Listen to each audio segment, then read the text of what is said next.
The 2013 anime Sunday Without God is a very deep and thought-provoking anime that shows us what a world would be like if people could stay alive after death and how losing the ability to have children will affect them. So I want to talk about Sunday Without God because to me it's a really great anime, and I just want to talk about the premise because the premise of this is actually really good. Because in this world, God essentially disappeared, and one of the things that God did in this world is like before he left, he ended up granting wishes to different people, and one of the big wishes that was made is that whenever somebody dies, they come back to life. So essentially in this world you can never really die. Now, as the very last thing that God did is one of the things that he did is he introduced grave keepers to this world. And what grave keepers are is they essentially go around the world and they put people to rest, because the only way people can die in this world is if they're buried by a grave keeper. And that's why God introduced grave keepers in this world. That way some of the people that don't want to stay alive after they die, they can get buried by a grave keeper and then they can pass away. And that's like one of the last things that he does. Yes, there's other wishes that were granted that you do see throughout this series, but what this series really focuses on is this little girl named Ai. So the main character of this anime is a little girl named Ai, and when it comes to her, she lives in this village and she's the gravekeeper of this village. And the main reason why she's a gravekeeper is because her mom passed away and her mom was a gravekeeper.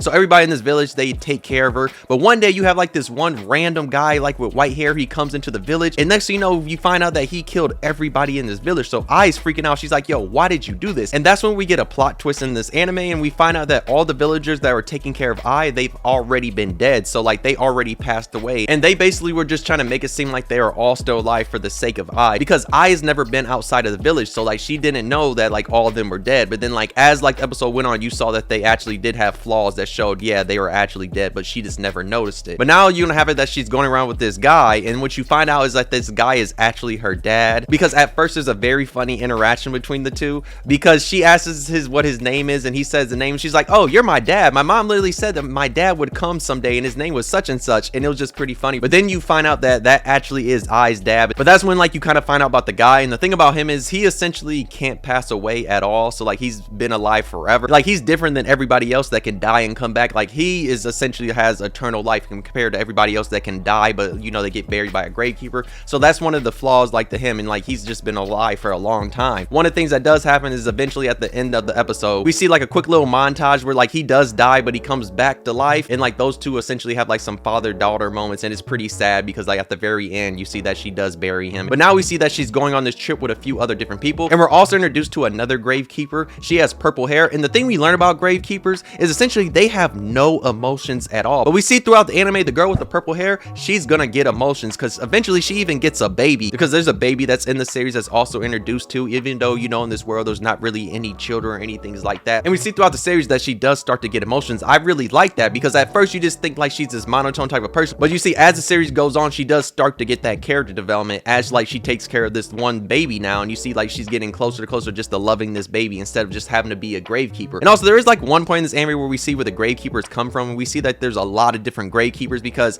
they go to the area where gravekeepers are made, because like it just seems like they just appear one day. So as Ai goes on a journey, she's gonna go to all these different places. Now one of the places that she goes to is essentially the city of the dead, mainly because there's like 1 million people there that live in this city and they're all dead, and they just have like this thriving community. And you even have a doctor in the city that maintains everybody's body parts and makes sure they're not falling apart, like there's no blood or anything like that, because like I said earlier, in this world, you know, after people die they come back to life, but that does not mean like their blood and everything's flowing. It's like, no, they're dead, they're just able to walk around. So like essentially they are the living dead, but they're not zombies. Even though in this anime they do kind of talk about like how like some people can start to turn crazy and all that, but they never really go into detail about that. They just give us like a little scene where they talk about it, but they never really show us a whole bunch of just different people that actually went crazy and just showed like maybe in this world are there zombies, because technically this is a zombie anime if you think about it, because you know people die and then they come back and they really are the walking dead because they have to get buried by these gravekeepers. And that's one of the fascinating things about this, because it really is just a different take on, because we have people that are living, we have the living dead, and then like we have the gravekeepers, which you know could usually be seen as people that would go like hunt zombies, vampires and shit like that. That's kind of what the gravekeepers are, because they're the ones that just put these people back in the ground, that way they can pass away and all that. That way they're just not walking on this earth. But then you have this big ass city where people are just thriving at, because we see that some of the people in this world, they are struggling, and that's why they go to the city. Because like one of the things is like the person that runs this city, who's like the princess, what we find out about her is that she's still alive, but like she has this power where anybody that hears her voice or like looks at her eyes, they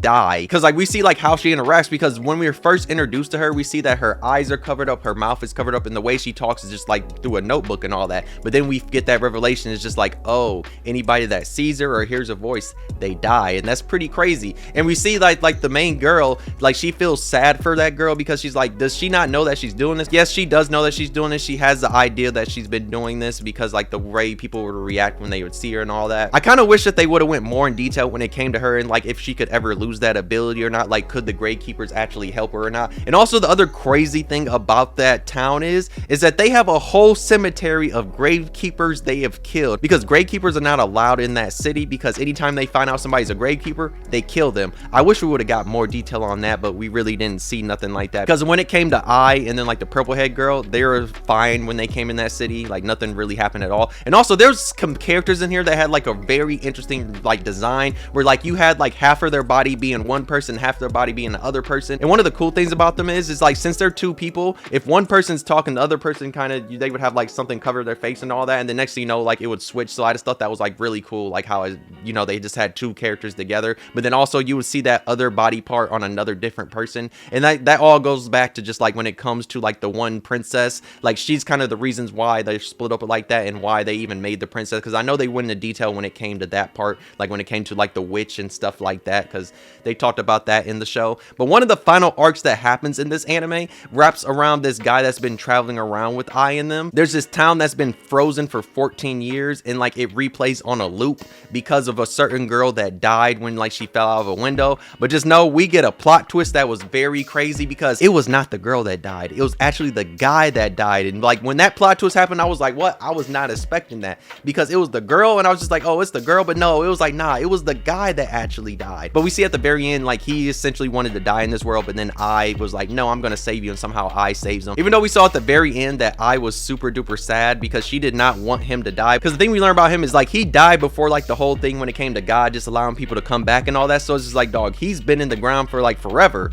but like she does not care. She still wants to save him. We saw at the end that she does save him, and it just sucks that we never got a season 2, because I think there might be still enough material for a season 2, but I'm honestly not sure though. But yeah, if you've seen Sunday Without God, let me know how you feel about it. I know I was just rambling here about some of the things I like and all that, but I really do think this was a really great anime, and it just like takes a different take on just like zombies in general, because like one, we have like people that are dead in this anime, but they're still their brains and everything can still function. You know, they just don't have to worry about just like having to breathe and other stuff like that, because like, you know, they're already dead. And I just thought that was really cool. And I also like the whole concept of gravekeepers, how gravekeepers are the ones that put these people on the ground. I will say the series does not go as deep as they could when it comes to the gravekeepers, because like, yeah, we see I going on this journey, but I do feel like this series should have had 24 episodes that we could have saw more of the world, because to me that's like the only thing that really felt like it was missing. But for the most part, for 12 episodes in OVA, to me this was still a really great anime, and I just like the whole concept of the anime. And if you've never seen Sunday Without God, do yourself a favor, go watch it right now. You could watch it on High Dive, or you know, hop on a pirate ship, watch it that way too though. But I thought this was a really great anime. And like when it comes to that high school part, one of the crazy things we kind of find out